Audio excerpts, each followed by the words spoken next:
The Strange Case of Mr. Todmorden by F. Britten Austin. Mr. Todmorden rose from his seat in the railway carriage. He spoke in the tones of a man who ends a discussion. "Well, gentlemen, this is my station, and you haven't convinced me that a man ever commits a crime unless of his own free will. I'd show no mercy to the rascal. Good night." Mr. Todmorden was far from being so stern, either in appearance or character, as this emphatically uttered statement would suggest.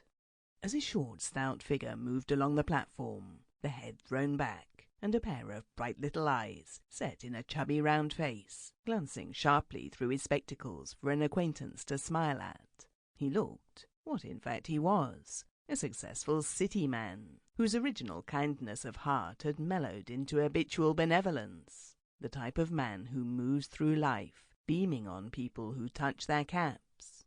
Affable though Mr. Todmorden was, he had his prejudices and his pride centred in the practice he had built up as a family solicitor of standing and renown.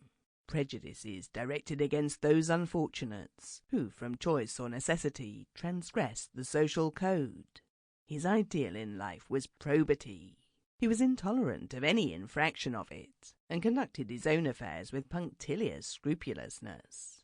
In the warm light of a late summer sunset, he strolled along the suburban streets to his home. His countenance expressed that contentment with himself and his surroundings usual with him.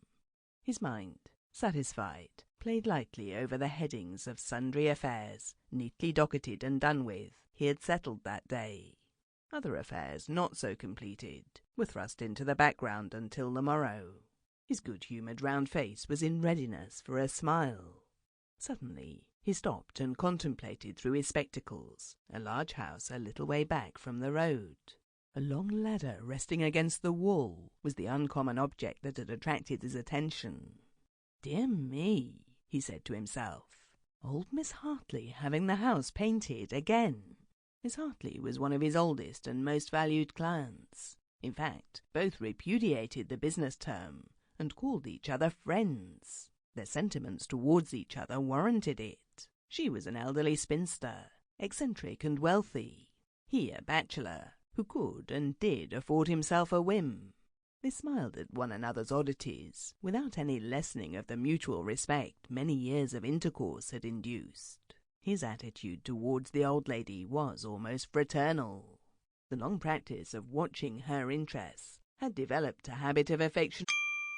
Sample complete. Ready to continue?